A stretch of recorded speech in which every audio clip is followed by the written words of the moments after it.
And welcome to Hannity. Great news for the United States of America. The economy is booming. After months of projections, the second quarter GDP numbers are officially in with over 4% growth. In other words, our economy is now moving at its fastest pace in 4 years. In moments, we're going to explain what this means for you. Also, we're going to highlight the president's historic economic track record that the rest of the media, the Democrats, are ignoring. And the days of Obama's pathetic economic stagnation are now officially over. Now, today on my radio show, I did interview the president about the roaring economy and so much more. We'll play the highlights. Plus, the countdown to the midterms is on. We are going to show you how the left's new low keeps getting lower and lower and lower. Good news for the country. Oh, that's bad news for them. Also tonight, more progress to report on North Korea. Today, dictator Kim Jong-un, he kept one of his promises. He actually returned dozens of cases containing the remains of U.S. servicemen that were killed abroad during the Korean War. A serious breakthrough, a promise kept. Sit tight, stay tuned. It's time for tonight's Breaking News Friday edition, opening monologue. All right, as a candidate and as president, Donald Trump long promised to spur the American economy and get growth rates back to 4%. Many on the left, many in the media, many so-called experts and economists, they mocked him. They said it could not happen. They said a growth rate around 2% was the new normal in America. The haters, the left-wingers, the Democrats are all proven wrong. Today, the Commerce Department officially announced that the second quarter GDP grew at a whopping pace of 4.1%. That's more than double the average yearly growth under Obama. In fact, under President Obama, the yearly GDP growth never even made 3%. The first president in U.S. history not to have a year of 3% GDP growth. Now, this is just a key piece of an American economy that is now booming everywhere you turn. The overall unemployment rate now is 4%, a 17-year low. To put it in perspective, the average unemployment rate under Obama, 7.4%. Under President Trump, African-American unemployment is at its now lowest rate ever at 6.5%, a record low Hispanic unemployment rate in America, their lowest recorded at 4.6%. Women in the workforce even lower at 4%. And by the way, 14 states have record low unemployment. Consumer confidence at a 17-year high. Home ownership rate is up significantly. The amount of Americans on food stamps is down by millions. And there are now literally more jobs available in America than there are people on unemployment. Basically an economic miracle turnaround. Oh, yeah, and we're negotiating better trade deals all over the world. No trade wars. Oh, including this week when President Trump and the head of the European Union agreed to push for zero tariffs, barriers, and subsidies between the two trading partners. So just think, just a short time ago, under Obama, he gave us 13 million more Americans on food stamps, 8 million more Americans in poverty, the lowest labor participation rate since the 70s, the worst home ownership rate in 51 years, the worst recovery since the 40s. And on top of this, oh yeah, he took on more debt than every other president before him combined. Earlier today on my radio show, President Trump had this to say about America's record-setting economy. Take a listen. A big factor, though, Sean, was regulation. And obviously a big factor was the taxes. But a lot of this, really the taxes are going to help in the future. I look so forward to seeing the next quarter because this is so sustainable. This is going to go for a long time. For the economy, we can go a lot higher. And, you know, people don't talk. We have $21 trillion in debt. When this really kicks in, we'll start paying off that debt like it's water. We will start paying that debt down. We're $21 trillion, a number that is, you know, unthinkable. But that will go down very quickly because the numbers with growth and the kind of growth that we've produced, the 4.1 can actually go higher. I look forward to seeing next quarter because I think that the 4.1 is just a stepping stone. But when we make good trade deals, Sean, it's going to have a huge impact on GDP growth. Mm-hmm. And the numbers will be so big that you'll actually start paying down debt in very large chunks. It'll go quickly. Oh, bad news for the media and Democrats. Oh, because they want their power back and the more successful America is, the chances of them getting that power back, it gets reduced every day. Now, there's huge quarterly GDP growth. It is great news for every American. Not only does it prove that tax cuts have actually worked and always work, but it's also clear evidence that the president is keeping his promises, something that's rare in Washington to you, the American people. It's important to keep in mind, we are now approaching the most important midterm elections in our country's history, as far as I'm concerned. By the way, Steve Bannon will talk about it later, but without a doubt, Democrats, they'll be up to the same old predictable dirty tricks and tactics.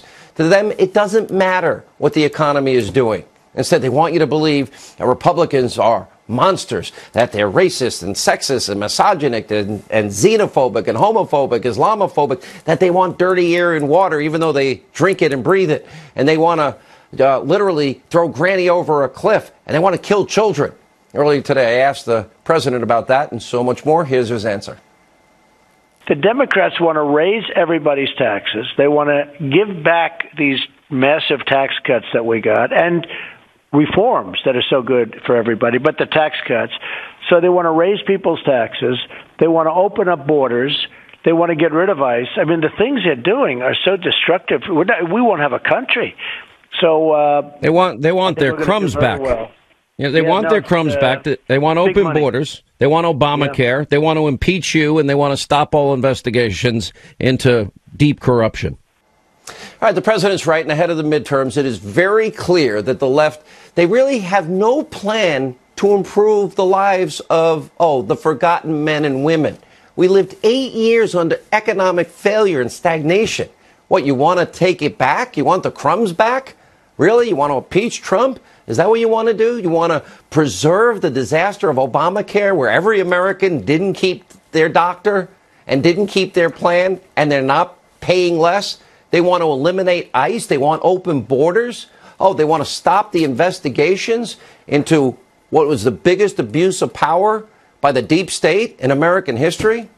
So with 101 days to go as these midterms get close, the left's rhetoric, their conduct is only going to get worse and worse and worse. And, of course, they're willing accomplices in the media that just echo each other. Now, President Trump's successful presidency is literally driving them insane. By the way, this week they were really in rare form.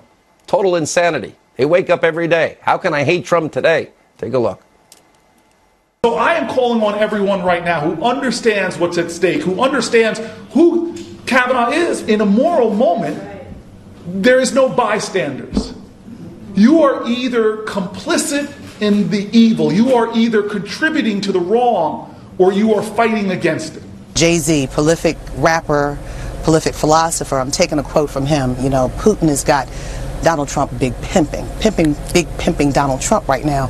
Was Donald Trump working with advanced knowledge to be part of an international conspiracy? No. He was furious because he found out Melania was watching CNN instead of Fox, which, when you think about it, is probably her way of cheating on him. And this week, in person, the harassment of Trump allies continued. First, it was, Secretary Nielsen. Then it was White House Press Secretary Sarah Sanders and Florida Attorney General Pam Bondi and Majority Leader Mitch McConnell and his wife, the Transportation Secretary. And now they're going after Sean Spicer because he has a book out that people want to buy. And on Wednesday, literally shouted down by one of these leftists at a book signing. Take a look. Hey, Sean, you're a real piece of garbage. And I hope you look around and you see all these empty seats and you realize even in New York City, people will not come and pay money to hear you speak. I've read the reviews. It's a garbage book. You're as stupid as you look. It's a garbage book and you're a garbage person. Sure. Okay, I got it. You lied as press secretary. Now you're lying in your book. I've read the reviews. The Wall Street Journal called you a liar. I wish I was wrong in this prediction, but you can expect this kind of behavior, this kind of rhetoric from the left, and it's only going to get worse and worse as we get closer to the midterms in November. Why? Because they want their power back at all costs, and they think the louder they get, the more effective they'll be. And finally, tonight, we end with some positive developments out of the Korean Peninsula. Kim Jong-un, he did keep his commitment to President Trump in the U.S., and he did return the remains of U.S. servicemen killed decades ago in the Korean War. Listen to this. We did meet. We had a great meeting, a very, very great meeting. I mean, I think you could have lost 50 million people more. If you think that Seoul is 28 million people, it's right on the border. You know, people say hundreds of thousands, not hundreds of thousands. We're talking about 50, 60, 100 million people could have been wiped out and lost. We had a great meeting, historic, and among other things, where the remains are starting to come back. Missiles have been stopped. We don't have rockets and missiles shot over Japan. The hostages, we got them back. Even before I left, we got them back. Nuclear testing, no more. Rocket testing, no more. So many things have changed. And, you know, one thing, all of their propaganda material and the propaganda, which has been up for years, propaganda, the signs, the music, it's all stopped. It's all been taken down. So many positive things have happened. And, you know, we have time. There's no rush. I told my people, don't rush. We have sanctions on. We haven't taken any sanctions off. And we hope, I look forward to the time when we do take the sanctions off, because when that happens, a lot of good things will have happened on the other side. Oh, and he's not trying to bribe a dictator. This is more tangible progress out of the president's diplomatic efforts with little rocket man Kim Jong-un, and at the very least an important moment for all of those who did lose their loved ones in the Korean War. And tonight, the negotiations to denuclearize the Korean Peninsula continue, and we'll update you on everything that transpires. But in the meantime, no rockets have been fired since December over Japan. Is not a threat to the region. It looks like Fire and Fury and My Button's Bigger Than Yours, and ours actually works, is actually working. Oh, and we did get our hostages out, and there was the dismantling of one of the nuclear test sites. Here with reaction, the author of the #1 New York Times bestseller this week, Liars, Leakers, and Liberals. #1 on the New York Times bestseller list. You know her as Judge Jeanine Pirro, and the author of another New York Times bestseller, The Geraldo Show, Fox News correspondent at large, Geraldo Rivera. Congratulations to both of you. Judge Jeanine, good for you. We're proud of you, and so well deserved. I know how hard you worked. Geraldo, your book has been out. Look at Geraldo, such a great, you know, Geraldo, that brings something to my mind. You've always said, and we disagree on immigration, and I don't want to hear it today about immigration, although you agree with the wall. You do agree. But you actually keep saying, and I love this about you, even though that we don't agree on everything. You keep saying, I want this president to succeed because I want my country to succeed. I don't feel that from the Democratic Party. They're not happy today about these GDP numbers. You know, they would applaud if the president stumbled on the sidewalk, I think, Sean. There is a hatred of Donald Trump that is something that is almost unprecedented. It is extraordinary how people are actively rooting for the president and the presidency to fail. I think that it is it's selfish, it's narcissistic, it's so pedestrian and partisan. It really is one reason politics has such a foul stench. But I think that the president could help himself more. You started the program with these great economic numbers. The thing about these economic numbers, a rising tide is lifting all ships. Americans are doing better than ever. Wages are going up. There are more jobs than people seeking jobs. But at its core, this is also a tremendous civil rights movement by President Trump. Bingo. He Very is important. doing more for the inner city. He's doing more for the inner city than all of the liberals and the wishy-washy and come on and socialism and all the rest of it. Black unemployment, historic lows. Hispanic unemployment at historic lows. Were I on the president's team, I would say this is what you focus on. Say this every day, every single day. We're not getting nuked from North Korea. And look what we're doing for the cities. Look what we're doing for the constituency that voted for my opponent. We are doing more than all of these liberal programs combined, John. You know, Geraldo's right on the money, but I've said, Judge, that if the president cured cancer at this point, seriously, I really believe it.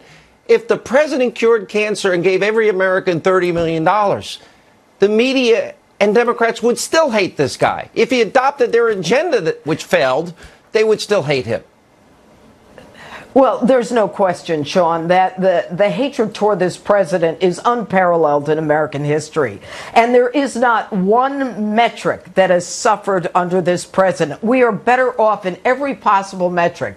I remember when President Obama said, all manufacturing jobs, that's a thing of the past. We now have 400,000 new manufacturing jobs in this country. We now have unemployment, and I won't repeat all of the good things that have been said.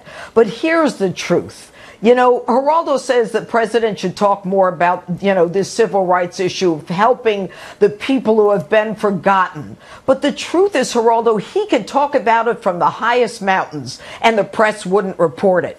But the American people instinctively understood that this was a man, this Donald Trump, who had never run for any office in his life, instinctively understands the plight of the hardworking American man and woman. And so we gave him a chance to use his words. We had nothing to lose. He said, what do you have to lose? Every metric has improved. That's right. You know, and that's what the Geraldo, American people think. And, you know, every day he takes incoming. And every day I realize more than ever, this man is a force of nature. He can handle anything and keep fighting for us. You know, Geraldo, this is a really good point. Every election, it's the same thing from the Democrats. Racist, sexist, homophobic, xenophobic, Islamophobic, you know, throw granny over the cliff, scare Americans. You know, give me one idea that Democrats, besides impeachment, keeping Obamacare, open borders, and they want their crumbs back.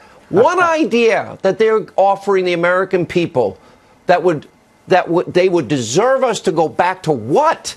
To Obama's 13 million additions to food stamps and 8 million more in poverty? What are they offering? Well, Medicaid for everybody, which is a wonderful idea. Public we could pay that for that at too. the college level for everybody, free college, you know, free housing, free daycare. The problem is, as the apparent nominee for the Democratic congressional seat in the Bronx and Queens, Ms. Ocasio-Cortez, her platform is wonderful. It spells out a utopian socialist universe. The reality, going back to what I said, is that capitalism is the best engine for lifting people out of poverty and into the middle classes and beyond. I think that you have to stress those things, but I also think that it is sophomoric of us to avoid the fact that a lot of the hatred directed at President Trump, some of it is self-inflicted, and I could talk about that if you want, but a lot of it also is the fear. You remember the huge demonstrations the day after the inauguration by women wearing pink hats everywhere.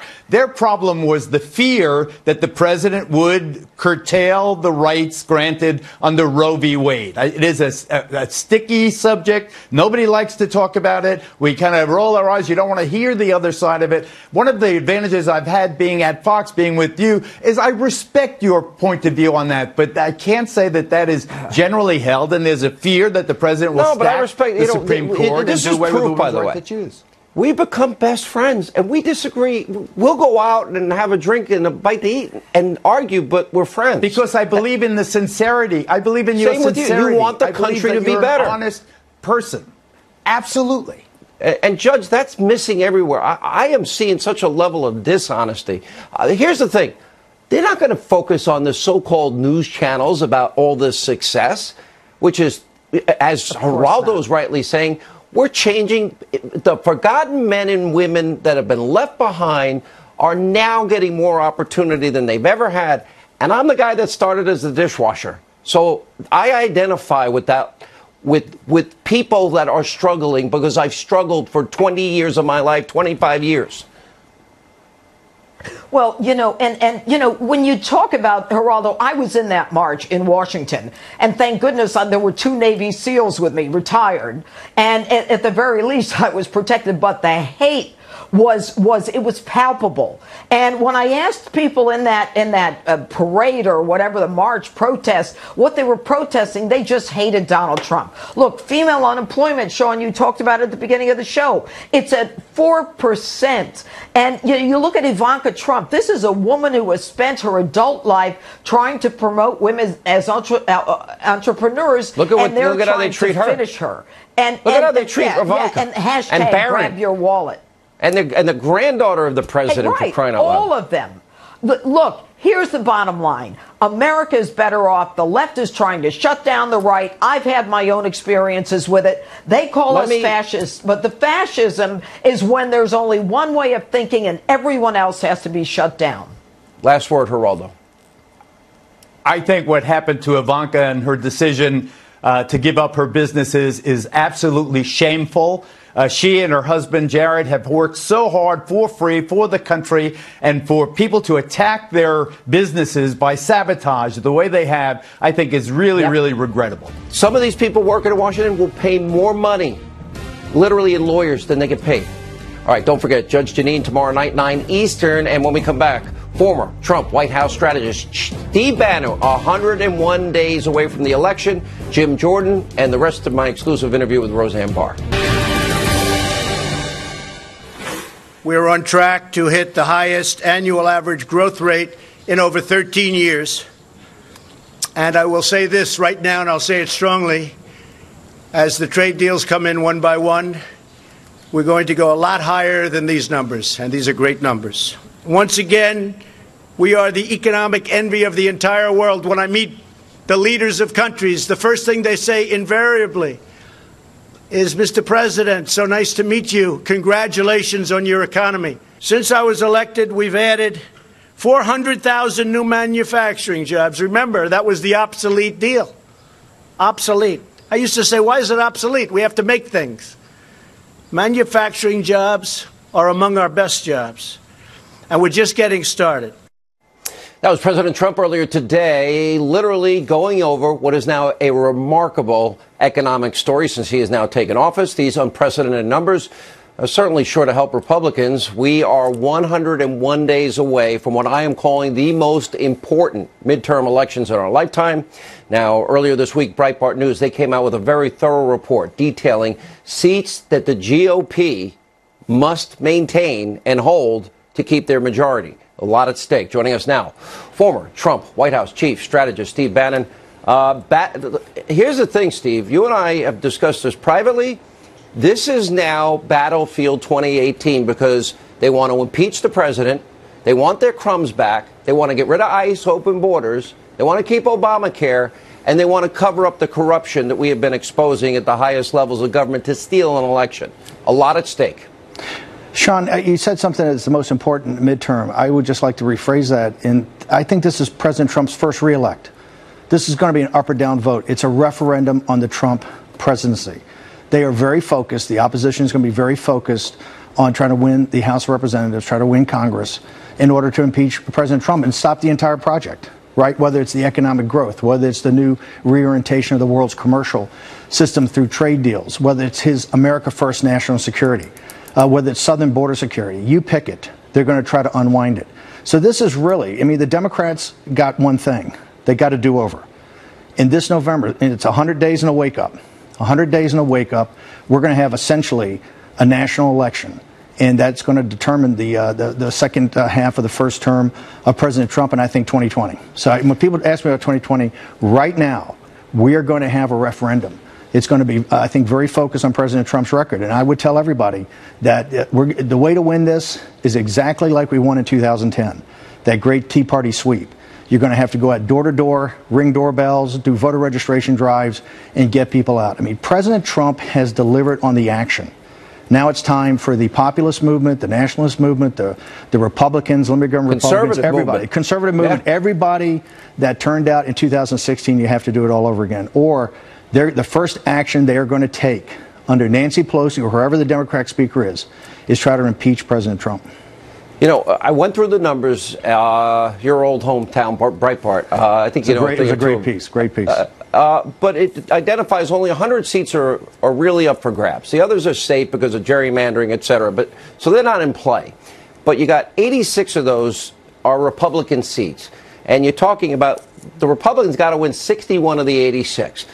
So that's a lot. And historically, and I asked the president about this earlier today on my radio show, historically, seats are lost in the midterm election for the party in the White House.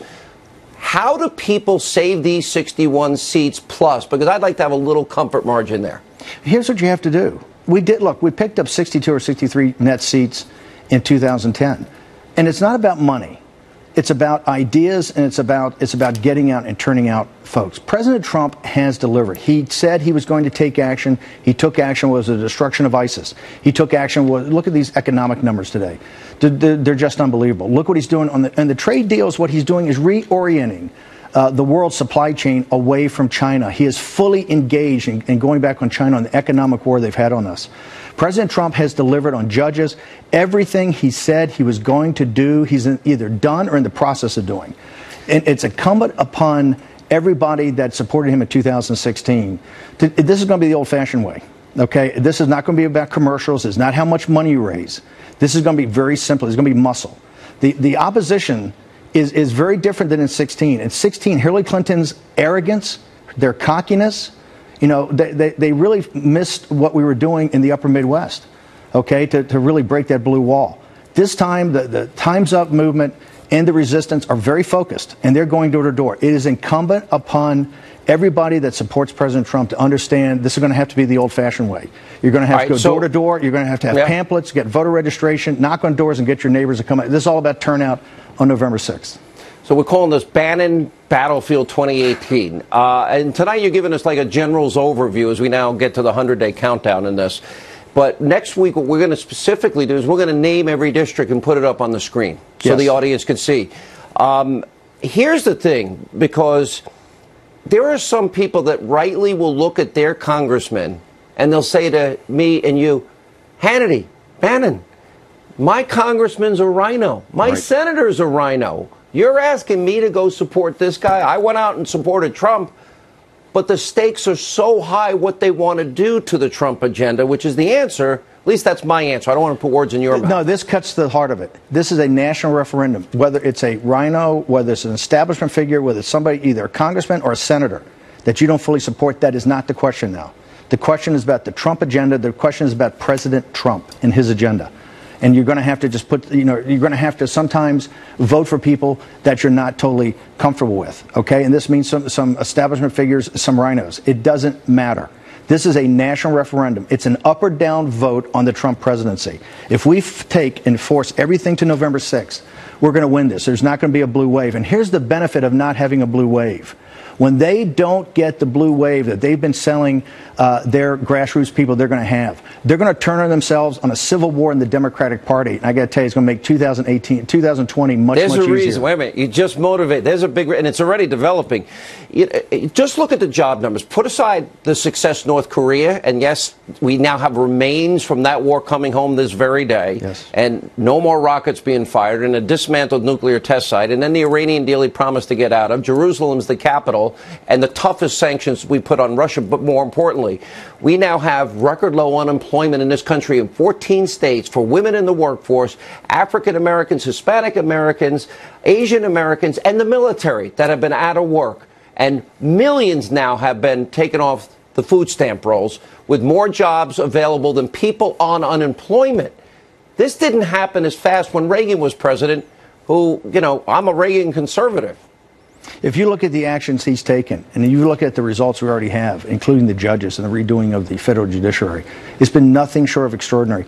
Donald Trump is a historic president. Donald Trump's a transformational president. If you want to keep that transformation going, that's why this November is not a midterm election. This midterm is the first re-elect of Donald J. Trump. And everybody's going to have to put their shoulder to the wheel. It's exactly, Sean, as you remember, what we did in August of 2016. We brought the Republican establishment together, the Trump movement together, grassroots conservatives together. We put our heads down, and against tremendous opposition of the media, the opposition party media, and all the money the Clintons raised. It didn't make a difference. We won, and we won big in a historic landslide. That can happen again, and it will happen again if people start to focus on what November 6th is, which is a national referendum on the presidency of Donald Trump. All right, let me tell everybody, so we're going to bring you on as often as you can. I know you travel a lot, pretty much once a week from now to election day. And so everybody knows Steve does not like doing TV.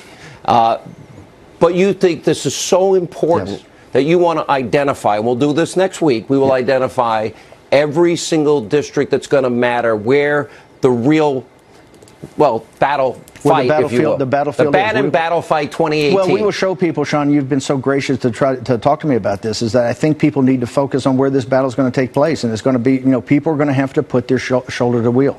It's game on, and we have to leave everything on the field and no tears. I'm tired of hearing the whining, particularly on our side of the football, about this candidate, that candidate. We got to stop the whining. We have to get focused on what's needed for victory. We have 100 days and a wake up to do it. All right, Bannon, Battlefield 2018. Next week, we identify the defining races in this upcoming midterm. Steve, thanks for being with us. Thanks for having me, Sean. All right, when we come back, he wants to be the next Speaker of the House. Ohio Congressman Jim Jordan, why he's running for Speaker, and later, more of my one-on-one with Roseanne Barr. A lot of people are talking about. Straight ahead.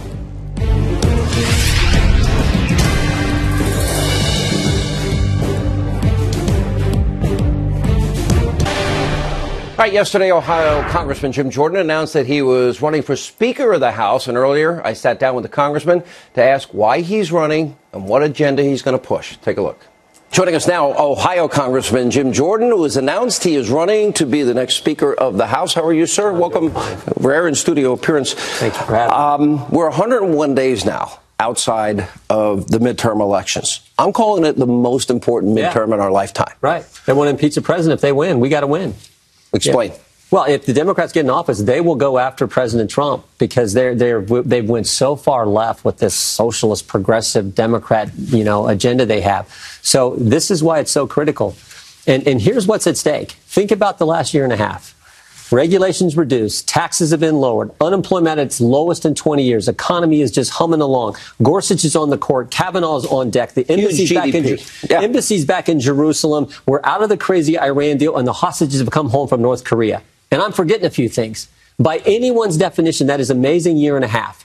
But what's amazing about that list as well is Congress only helped with a little bit of that, the regulation and the taxes. Congress has got to do a better job, and that's why I want to be the next Speaker of the House. We got to focus on doing what we told the American people we were going to do, delivering on health care, delivering on the border security, on immigration, and all those other issues. How did it happen in the middle of the health care debate?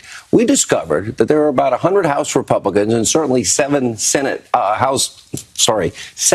Republicans that had voted to repeal Obamacare in 2015. Same bill. Same bill. And then they changed when it mattered. Six Republican senators voted against the exact same legislation they'd supported before. After telling the Americans, after getting elected in 10, after getting elected, taking the Senate in 14, after winning the White House in 16 on that issue, and then not to deliver on that. We haven't delivered on health care reform, repealing Obamacare, haven't delivered on welfare reform, work requirements for able-bodied people, haven't delivered on immigration policy and border security wall, and certainly haven't delivered on holding and controlling spending. That's what we got to do, because that's what we told the American people we were going to do if they gave us the privilege to serve. Okay, but the president on his own, as you pointed out, has accomplished a lot. He's doing it. And why is there this reluctance among some Republicans? Is it the president is not the conventional establishment figure? He's iconoclastic. He's bold. He tweets. He says, calls it out fake news. What is it that some Republicans don't like? It's the town.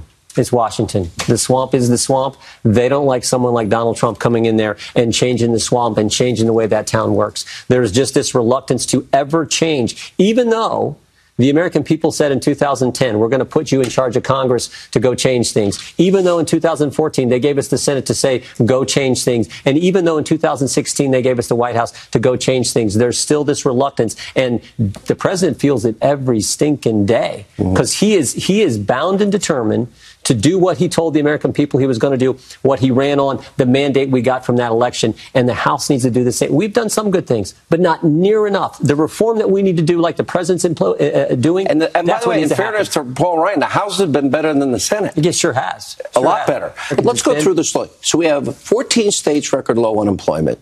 Record low unemployment for African Americans, Hispanic Americans, and women in the workplace. And then take it from there. I mean, we've had nothing but huge, massive great economic news, one after the other. You mentioned the foreign policy successes.